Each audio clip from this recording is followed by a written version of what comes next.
September 17, 1943. Somewhere over occupied France, 9 Focke-Wulf 190s slice through thin air at 12,000 feet.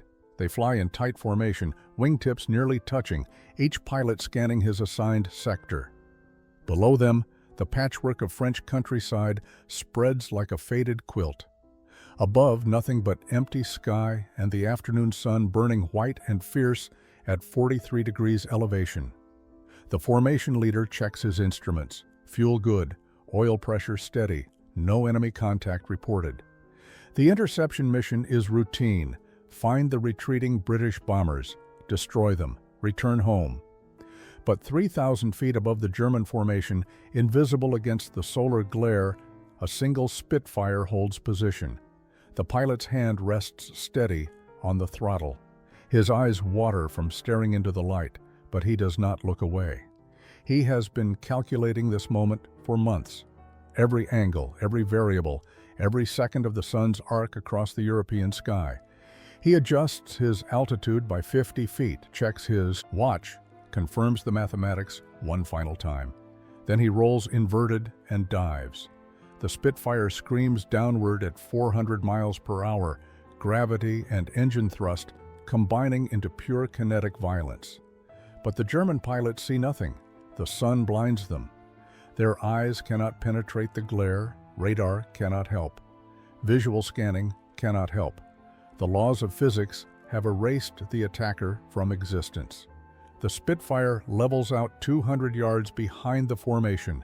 The pilot selects his target, the rearmost FW-190, slightly separated from the others. His finger tightens on the trigger. 8 Browning machine guns erupt. Tracers converge. The German fighter shudders as rounds punch through its fuselage. Smoke pours from the engine. The aircraft rolls hard, right, and begins its death spiral toward the earth below. The formation explodes into chaos. German radios crackle with panic. Where is he? What direction? How many? The remaining 8 fighters break in all directions, scanning frantically for an enemy they cannot see. The Spitfire climbs back into the sun. The pilot counts to 10, lets the formation scatter, then he selects another target and dives again. Same angle, same blinding approach, same result. Another FW-190 trailing fire and falling. The German radios collapse into confusion. Enemy disappeared into sun. Cannot acquire. Position impossible. We are blind. The Spitfire climbs again. The pilot's face is expressionless behind his oxygen mask. He is not hunting. He is executing a formula. Altitude plus solar angle plus timing equals survival. 4 more times he dives. 4 more times the Germans cannot locate him before his guns find them.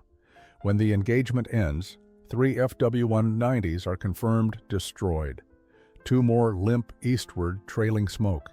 The remaining 4 flee at full throttle, abandoning the mission, abandoning doctrine, fleeing from an enemy they never saw. The lone Spitfire turns west toward England. Not a single bullet hole marks its skin. The pilot has just done something no tactical manual ever taught. He has turned starlight into a weapon, and he has proven that sometimes the greatest advantage in war is not speed or firepower, but understanding physics that everyone else ignores. The summer of 1943 turns the skies over Europe into a graveyard. RAF Fighter Command hemorrhages pilots at a rate that keeps statisticians awake through the night. Every morning, fresh-faced boys climb into cockpits. By evening, half of them are gone. The numbers are clinical and brutal. In June alone, Fighter Command loses 287 aircraft over occupied territory. July is worse. August worse still. The Focke-Wulf 190 has shifted the balance. It climbs faster than the Spitfire Mark V. It dives harder. Its radial engine absorbs punishment that would shred an inline Merlin. Luftwaffe pilots exploit these advantages with surgical precision. They attack from altitude, use speed to disengage, and refuse to fight on Allied terms. British doctrine adapts slowly. Tactical. Briefings emphasize formation integrity. Stay with your wingman. Maintain altitude advantage. Engage only with numerical superiority, never pursue alone, never break formation, never deviate from established attack patterns. The rules are written in blood and reinforced through repetition. They work when conditions are favorable. When they are not, men die anyway. Into this grinding attrition steps Flight Lieutenant Colin Falkner, a man who does not belong in a fighter cockpit. He is too quiet, too thoughtful, too slow to anger. His squadron mates call him Professor, and not as a compliment. He does not drink heavily. He does not chase women in the villages near the airfield. He does not tell exaggerated stories about combat or compare kill counts. After missions, he disappears to his quarters and writes in notebooks that no one else is allowed to read. Falkner was born in 1920 in a stone cottage outside Edinburgh. His father ran the university observatory. His mother died when he was 6. He grew up surrounded by telescopes, star charts, and men who spoke in equations instead of sentences. While other children played football, Falkner learned to calculate celestial positions and track planetary orbits. He understood refraction before he understood friendship. At 17, he enrolled at Edinburgh to study physics. His professors described him as brilliant but socially detached. He approached problems with methodical precision, breaking complexity into solvable components. He kept meticulous records. He questioned assumptions that others accepted without thought. Then the war arrived and erased his future. Falkner enlisted in early 1940. The RAF rejected him twice. The assessment reports cited analytical hesitation and lack of aggressive instinct. He tested well on technical examinations, but poorly on simulated combat scenarios. He thought too much. He calculated when he should react. On his third attempt, a desperate recruiter overlooked the red flag's fighter command. Needed bodies. Falkner was healthy, educated, and persistent. He was accepted into pilot training and assigned to fighters despite every indication that he would fail. He did not fail. He simply did not excel. He flew competently. He followed orders. He survived. But he never fit the mold of the fearless fighter ace. His instructors noted his strange habit of requesting solar ephemeris tables and asking questions about atmospheric optics during tactical briefings. They cleared him for duty anyway. By mid-1943, Falkner had flown 40 combat sorties without a single confirmed kill.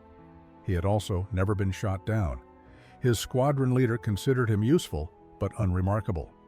His peers considered him odd. No one suspected he was quietly solving a problem that would rewrite the rules of air combat. Falkner's father taught him that light bends, not metaphorically, but as measurable physical fact. Photons passing through atmospheric layers of varying density refract predictably. The sun's apparent position differs from its true position by angles that change with altitude and time of day. At the observatory, young Colin learned to compensate for this distortion when tracking stellar objects. He learned that human eyes cannot distinguish detail when staring into direct sunlight. The retina saturates. Rods and cones overload. Vision collapses into white glare and afterimages. Every pilot knows this instinctively. You do not look at the sun, you scan around it. You use the glare as a reference point for navigation. But Falkner understands something deeper. If your eyes cannot penetrate the sun's glare, neither can the enemy's. The realization arrives gradually during the spring of 1943. Falkner is flying escort duty when a Messerschmitt attacks from high and ahead. The German fighter dives from the sun's direction. Falkner sees it late, almost too late. He brakes hard, avoids the burst, and survives. The encounter lasts 4 seconds, but afterward, Falkner cannot stop thinking about those 4 seconds. He replays the geometry in his mind. The Messerschmitt had approached from a bearing roughly 15 degrees off the sun's center. Falkner's eyes had been scanning that sector, but the glare made acquisition nearly impossible. He had relied on instinct and peripheral motion detection. If the German pilot had positioned himself exactly in line with the sun, Falkner would never have seen him at all. That night, Falkner opens his notebooks. He begins sketching diagrams. A circle representing the sun, vectors representing attack angles, cones of visual saturation radiating from the solar disk. He calculates the precise angular diameter of the blinding zone at various altitudes. At 10,000 feet, the sun's glare creates a blind spot approximately 8 degrees wide. At 15,000 feet, atmospheric thinning reduces scattering, but the core blinding effect remains constant. An aircraft positioned within that cone becomes effectively invisible to anyone looking in its direction. Falkner cross-references this with combat reports. He reads accounts of surprise attacks. He notes the time of day, the reported sun position, the direction of engagement. A pattern emerges. The most successful ambushes occur when attackers approach from solar bearings. But no one exploits this systematically. No one calculates optimal positioning. No one treats the sun as a tactical asset. He begins carrying an abacus on missions. He notes the sun's altitude and azimuth at different times. He correlates this data with mission routes and engagement zones. He develops a chart showing ideal attack windows for various latitudes and seasons. Spring missions over northern France favor morning attacks from the east. Summer missions over Belgium favor afternoon attacks from the west. The mathematics are elegant. The physics are undeniable. Falkner presents his findings to Squadron Leader Harcourt during a weekly briefing. He explains solar positioning, retinal saturation, thresholds, and optimal attack geometry. He shows his charts and calculations. Harcourt listens politely. Then he sets the papers aside. "This is not a university seminar, Lieutenant. This is a fighter squadron. Doctrine exists because it works." Altitude, speed, numerical advantage, those are the fundamentals, not astronomy. Falkner salutes and leaves. He does not argue, he does not insist. But he also does not abandon the idea. He simply stops discussing it. He continues refining his calculations in private. He waits for the opportunity to test his hypothesis under conditions where failure means only his own death, not the death of men who trust him. The tactical doctrine governing RAF fighter operations in 1943 is comprehensive and unforgiving. It has been developed through 3 years of continuous combat, refined by the blood of thousands of pilots, and codified into procedures that leave little room for interpretation. Rule 1. Maintain formation integrity. A lone fighter is a dead fighter. Pairs provide mutual cover. Sections provide overlapping fields of fire. Breaking formation to chase a target invites ambush. The Germans hunt stragglers with methodical efficiency. Rule 2. Control the vertical. Altitude equals energy. Energy equals options. A fighter with altitude advantage can choose when to engage and when to disengage. Rule 3. Use speed to survive. If you cannot win, disengage. Full throttle, shallow dive, return to friendly territory. Do not turn with the enemy. Do not slow down. Speed is life. These rules are not suggestions. They are doctrine, and doctrine is treated as sacred because it keeps men alive. Deviations are discouraged. Experimentation is dangerous. The penalty for ignoring doctrine is usually death. But doctrine assumes certain conditions. It assumes you can see the enemy before they see you. It assumes formations remain intact during engagement. When these assumptions break down, doctrine becomes insufficient. Men die following the rules because the rules cannot account for every variable. Falkner studies after-action reports with the focus of a doctoral candidate analyzing research data. He reads accounts from pilots who survived ambushes. He notes common elements. The enemy appeared without warning. No one saw them coming. By the time we spotted them, they were already firing. The phrase repeats across dozens of reports. We never saw them. Falkner isolates the variable. Surprise.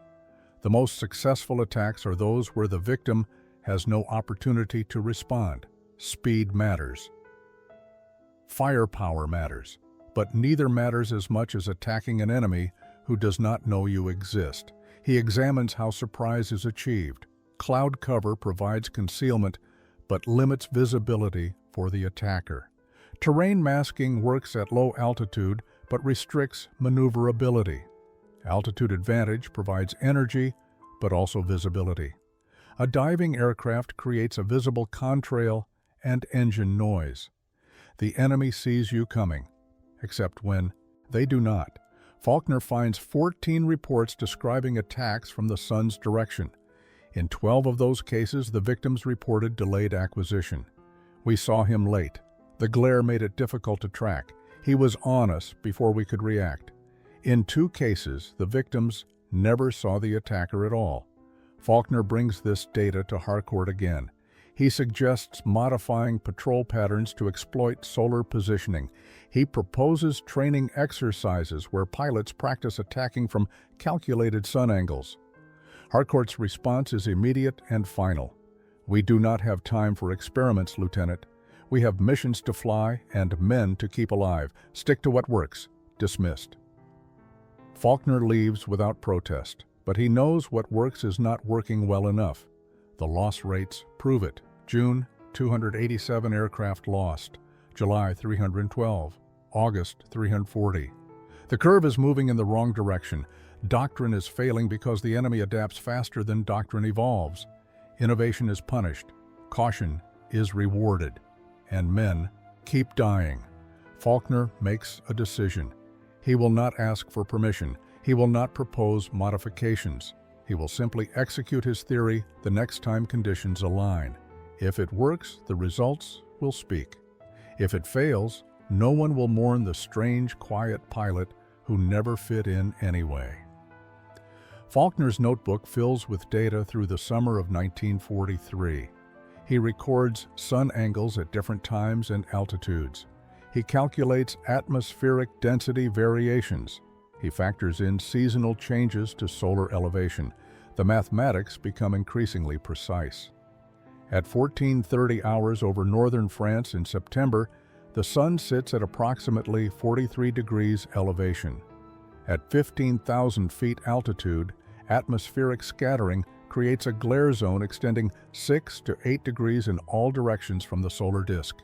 An aircraft positioned within that zone becomes invisible to observers below. The geometry is perfect.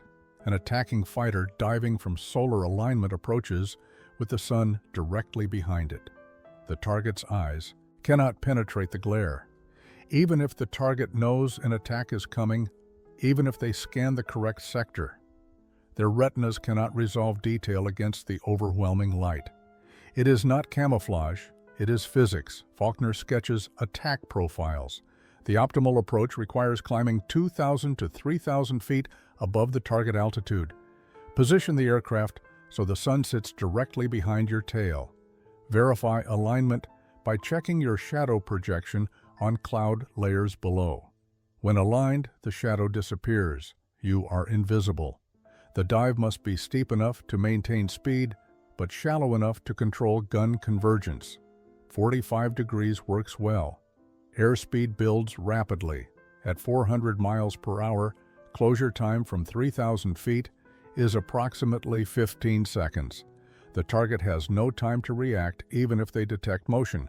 Falkner calculates firing windows. Gun harmonization on the Spitfire Mark 9 converges at 250 yards. At dive speeds, that distance closes in under 2 seconds. Open fire at 300 yards. Walk tracers onto target. Break away at 150 yards to avoid debris. Climb back into solar alignment. Repeat. The tactical advantages are overwhelming. Complete surprise. Unrestricted target selection. Ability to disengage at will by climbing back into the glare. The enemy cannot pursue what they cannot see. But the disadvantages are equally clear. The tactic requires fighting alone. No wingman can maintain position in solar alignment. The pilot must trust his calculations completely. A mistake in positioning means exposure. A mistake in timing means death. And doctrine explicitly forbids solo engagement. Falkner knows he cannot sell this idea through briefings or reports. Harcourt has already dismissed it twice. The other pilots think he is odd enough without adding reckless experimentation to his reputation. The only way to prove the concept is to execute it in combat and survive. He needs the right conditions. Clear skies, enemy formation isolated from support, time of day, matching his calculated solar angles, and separation from his own squadron so no one orders him to hold formation. He waits through August. Missions come and go. The conditions never align. September brings better weather. Bomber escort runs deep into occupied France, create opportunities. Falkner studies the mission schedules. He notes the sun angles. He calculates optimal engagement windows. On September 16th, he reviews the next day's tasking. Escort mission. Departure 1300 hours. Expected contact over France at 14:30. The sun will be at 43 degrees elevation. Perfect alignment. Falkner does not sleep that night. He runs through the mathematics again, checks his notes, visualizes the dive profile. He is either about to prove a theory that will save lives, or he is about to die alone over France trying something insane. The line between innovation and suicide has never been thinner. The morning of September 17th breaks cold and clear over the airfield. Frost clings to the grass. The sky is cloudless, a pale blue tulle stretching to every horizon. Falkner wakes at 05 and checks the weather report. No clouds forecast. Visibility unlimited. Wind calm. The conditions are perfect. He eats breakfast in silence, porridge and weak tea. Around him, other pilots talk and joke. Flight Officer Pembridge asks if Falkner is feeling all right. He looks pale. Falkner says he slept poorly. Pembridge nods and returns to his conversation. At 08:30, the briefing begins. Squadron leader Harcourt outlines the mission. Escort bombers returning from a raid near Paris. Expected route takes them over occupied France. Luftwaffe activity reported in the area. Stay in formation. Maintain altitude. Defied, protect the heavies. Falkner listens without comment. He has flown this mission profile dozens of times. But today will be different. At 12:45, the pilots walk to their aircraft. Ground crews have already warmed the engines. Falkner climbs into his Spitfire Mark 9. Sergeant Brennan helps strap him. "In everything good, sir?" Falkner nods. Check the guns twice. Brennan frowns but does not ask why. At 1300, the squadron takes off. 12 Spitfires form up in flights of 4. Falkner flies wingman to Pembridge. They climb to 18,000 feet and turn southeast toward France. The channel passes below, gray and cold. They cross at Calais and continue inland. At 14:15, they rendezvous with the bombers. 18 B-17s in loose formation trailing contrails. The escort takes up position above and ahead. Radio chatter is routine. No enemy contact reported.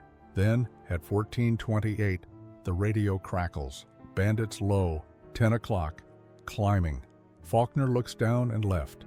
He sees them. 9 FW-190s in tight formation at 12,000 feet, climbing toward the bombers. Harcourt's voice cuts through the radio. "All flights engage, maintain pairs, do not break formation." The squadron dives. Falkner follows Pembridge down. They descend through 15,000 feet. Then Pembridge's radio fails. His voice cuts out. Mid-transmission, he continues diving, expecting Falkner to follow, but Falkner does not follow. He breaks left, pulls back on the stick, begins climbing. No one notices. The rest of the squadron is focused on the FW-190s below. Falkner climbs alone. He checks his watch. 14:29. He looks at the sun, 43 degrees elevation, exactly as calculated. He continues climbing to 15,000 feet. Then he turns. He positions himself so the sun sits directly behind his aircraft. He checks the alignment by looking at his shadow on a cloud layer below. The shadow vanishes. He is invisible. Below, the 9 FW-190s continue climbing. They have scattered Falkner's squadron and are repositioning to attack the bombers. They are focused downward. They do not scan above. Falkner rolls inverted. He pulls the stick back. The nose drops. The altimeter unwinds. Airspeed builds, 250 miles per hour, 300, 350, 400. The FW-190 formation grows larger in his gun sight. He selects the rearmost aircraft. The pilot has no idea death is coming. Falkner's hand moves to the trigger. 300 yards, 250. He fires. 8 Browning machine guns erupt simultaneously. The Spitfire shudders from the recoil. Tracers arc downward, converging on the rearmost FW-190. The German pilot never sees them coming. The first rounds punch through his rudder. The second burst walks up the fuselage into the engine cowling. White smoke pours from the radial engine. The FW-190 shudders, rolls hard right, and begins spinning toward Earth. Falkner pulls out of the dive at 13,000 feet. His airspeed hits 420 miles per hour. The G-forces slam him into his seat. His vision tunnels. He eases the stick forward and climbs back toward the sun. The remaining 8 FW-190s break formation in confusion. Their radios explode with frantic German voices. Where is he? What bearing? How many aircraft? They scan in all directions. They see nothing. Falkner is already repositioning. He climbs back to 15,000 feet. The sun is still at his back, his shadow still invisible. Below, the Germans are trying to reform. They tighten their spacing. They assign pilots to scan different sectors, but no one thinks to look directly into the sun. Falkner selects his next target, a FW-190 slightly separated from the others, turning hard left. He rolls inverted and dives again. Same angle, same speed. At 250 yards, he fires. The rounds hit the wing root. The wing folds upward. The aircraft tumbles out of control, shedding pieces as it falls. 2 down. The FW-190 formation disintegrates. Pilots break in pairs, diving for speed, trying to escape an enemy they cannot locate. German radio discipline collapses. Falkner hears panic in their transmissions. He climbs again. His ammunition counter shows 60% remaining. Fuel is good. Engine temperature normal. He is untouched. He positions for a third attack. This time, he selects 2 targets flying close together. He dives between them, fires at the left aircraft first. Rounds stitch across the cockpit. The canopy shatters. The fighter rolls inverted and dives steeply. Falkner pivots right, fires at the second target, hits the tail section. The rudder tears away. The aircraft yaws violently and enters a flat spin. 3 confirmed, 2 damaged. The remaining FW-190s abandon the engagement. They dive at full throttle eastward, fleeing back toward German territory. They do not know how many enemies they faced. They only know they are being killed by something invisible. Falkner does not pursue. He has proven what he needed to prove. He turns west and climbs to 20,000 feet. Below, his squadron is reforming around the bombers. No one has noticed Falkner's absence. He descends and slides back into formation beside Pembridge. Pembridge gives Falkner a thumbs up. Unaware anything unusual has occurred, the formation continues west. The bombers reach the channel safely. Falkner lands at 1620. He shuts down the engine and sits in silence. His hands are steady. His breathing is calm. He has just fought 9 enemy aircraft alone and survived without a scratch. The mathematics worked. Physics proved stronger than doctrine. He climbs out. Sergeant Brennan inspects the aircraft. No damage, sir, not a single hit. Falkner nods. He walks toward the debriefing room without saying a word. The debriefing room smells of cigarette smoke and stale coffee. Squadron Leader Harcourt sits behind a metal desk covered with maps and mission logs. Flight officers file in one by one, reporting their engagements. Most encounters were brief. A few bursts exchanged. No confirmed kills. The FW-190s scattered before sustained combat developed. Falkner waits his turn. When Harcourt calls his name, he steps forward and delivers his report in a flat monotone. Engaged 9 FW-190s at 14:30 hours over northern France. Attacked from solar alignment at 15,000 feet. 3 confirmed destroyed, 2 damaged. Enemy formation dispersed and withdrew eastward. No damage to own aircraft. Harcourt looks up from his notepad. His expression shifts from routine attention to confusion. You engaged 9 enemy fighters? Alone? Falkner nods. Solar alignment, sir. Positioned aircraft between sun and target. Enemy could not acquire visually. Harcourt sets down his pen. He asks Falkner to repeat the engagement sequence.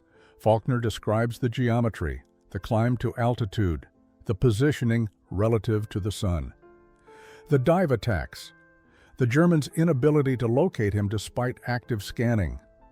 Harcourt listens without interrupting. When Falkner finishes, the room is silent. Then Harcourt speaks carefully. You broke formation. You engaged superior numbers without support. You violated standing orders. Falkner does not argue. Yes, sir. Harcourt dismisses him. Falkner salutes and leaves. He expects to be grounded. He expects disciplinary action. Instead, 2 hours later, he is summoned to Group Captain Ashford's office. Ashford is RAF Intelligence, responsible for analyzing tactical developments and enemy capabilities. He motions for Falkner to sit. Tell me about solar alignment. Falkner explains again. The physics of retinal saturation, the angular diameter of the blind zone, the optimal attack geometry. Ashford takes notes. He asks technical questions. What altitude provides best concealment?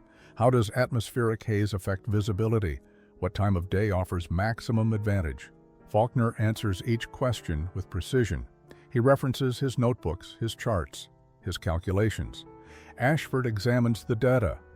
Then he asks the critical question. Can this be taught? Can other pilots replicate it? Falkner considers. The mathematics are straightforward. Any pilot with basic navigation skills can calculate sun angles. The challenge is psychological. Flying alone violates instinct. Attacking from the sun requires trusting physics over fear. Ashford nods slowly. He dismisses Falkner, but keeps the notebooks. 3 days later, German radio intercepts arrive at RAF. Intelligence. Luftwaffe transmissions from September 17th are translated and analyzed. The transcripts describe confusion and panic. Enemy aircraft appeared without warning. Attacked from sun bearing, could not acquire target. Losses sustained. Formation withdrew. One intercept stands out, a transmission from Hauptmann Klaus Ritter, the formation leader. He describes the engagement in detail. Enemy disappeared into sun. Position impossible to determine. Recommend revised scanning procedures for solar attack profiles. The Germans have identified the threat. They are already adapting. Ashford brings the intercepts to Falkner. He asks if the tactic remains viable now that the enemy knows to expect it. Falkner studies the transcripts. He points out a critical detail. The Germans recommend scanning procedures. But scanning into the sun does not solve the problem. Human eyes cannot overcome physics. Awareness does not equal capability. The tactic will remain effective because the limitation is biological, not tactical. Ashford files his report. He recommends limited dissemination of Falkner's methods, not as doctrine, but as an option for experienced pilots in specific circumstances. The innovation is too dependent on individual judgment to become standard procedure, but it is too effective to ignore. Word spreads through the fighter squadrons without official channels. Pilots talk in the mess hall, in the barracks, during pre-flight briefings. They mention the quiet lieutenant who attacked 9 Germans alone and walked away untouched. The story grows with each retelling, but the core facts remain consistent. He used the sun. He became invisible. It worked. Flight Officer Wick approaches Falkner after a mission in late September. He asks about the solar positioning technique. Falkner shows him the calculations, sun angle charts, optimal attack windows, alignment verification methods. Wick listens carefully. He asks if he can borrow the notebooks. Falkner makes copies. Within a week, 3 other pilots request the same information. Falkner conducts informal briefings. He explains the physics without advocacy. He does not encourage reckless solo attacks. He simply presents the mathematics and lets each pilot decide whether the risk is acceptable. Some try it. Flight Officer Pembridge uses solar positioning during an engagement over Belgium in October. He reports successful attack from sun bearing. 1 FW-190 damaged. No return fire received. Pilot Officer Thomas Grenfell attempts the same tactic and misjudges his alignment. He is spotted early and barely escapes. The technique is not foolproof. It requires precise calculation and perfect execution. But when conditions align, it provides an advantage that conventional tactics cannot match. The Luftwaffe begins warning pilots about solar attacks in tactical briefings. Captured German documents translated in November reference sun ambush procedures and recommend altered scanning patterns during afternoon missions. The Germans are adapting, but adaptation has limits. No amount of training can make human eyes see through solar glare. By December, loss rates in Falkner's squadron show measurable improvement. Not dramatic, not enough to appear in official statistics, but flight surgeon notes fewer casualties among pilots who attended Falkner's informal sessions. The correlation is subtle but real. Squadron leader Harcourt never officially endorses the technique. He never modifies doctrine, but he stops discouraging pilots from experimenting. When Falkner requests permission to continue his briefings, Harcourt approves without comment. The tactic spreads quietly across fighter command. It is never formalized, never written into training manuals, never presented as approved doctrine. It exists in the gaps between official procedure and combat reality. Pilots who understand physics use it. Pilots who prefer traditional methods ignore it. Both approaches remain valid. The innovation becomes part of the invisible curriculum passed pilot to pilot through conversation and shared experience. It is not Falkner's technique. It is simply something some pilots know, a tool, an option, a calculated risk that sometimes pays off. By early 1944, references to solar positioning appear in after-action reports across multiple squadrons. The language is careful. Attacked from advantageous bearing, exploited sun position, enemy acquisition delayed. No one uses Falkner's name. No one claims invention. The knowledge simply exists. Colin Falkner survives the war. He flies 127 combat missions and is credited with 11 confirmed kills. Every engagement follows the same pattern: solar positioning, calculated approach, precise execution. He never deviates. He never takes unnecessary risks. He treats aerial combat as applied physics. In April 1945, he is promoted to squadron leader. He declines. He prefers flying to administration. The war ends in May. Falkner returns to Scotland in June. He enrolls at Edinburgh and completes his physics degree. His thesis examines atmospheric refraction effects on visual acquisition at altitude. His professors consider it brilliant but overly specific. He does not mention the war. He graduates in 1947 and accepts a position teaching astronomy at a small university. He marries in 1949. He raises 2 children. He never discusses his combat record publicly. When former squadron mates contact him for reunions, he politely declines. He has moved on. The notebooks remain in a drawer, untouched. In 1952, the United States Air Force publishes a tactical manual on air combat maneuvering. Section 7 discusses solar masking techniques for surprise attacks. The physics are explained clearly. Optimal angles, timing windows, visual limitations of human targets. Falkner's name does not appear. The author credits RAF operational analysis during European theater operations. The technique spreads globally. Soviet pilots adopt solar positioning in the 1950s. Israeli Air Force incorporates it into training during the 1960s. American pilots use variations during Vietnam. The tactic appears under different names: sun attack, glare approach, solar ambush. The terminology changes. The physics remain constant. Falkner dies in 1994 at age 74. His obituary mentions his academic career and his service during the war. It does not mention his tactical innovations. His children donate his papers to the university archive. A graduate student discovers the notebooks in 2003. She writes her dissertation on early RAF tactical development. Falkner's calculations appear in an appendix. The work receives limited attention. Today, fighter pilots around the world learn about using environmental factors for tactical advantage. Instructors mention sun positioning as one option among many. The concept is thoroughly understood. The physics are well documented. Computer simulations model optimal attack angles. But the origin is forgotten. The name erased. What remains is the idea that physics can overcome firepower, that understanding light can create invisibility, that one quiet pilot with notebooks full of calculations proved you do not need to be the fastest or the strongest. You need to see the battlefield differently. Falkner never sought recognition. He sought answers. He found them in mathematics and proved them in combat.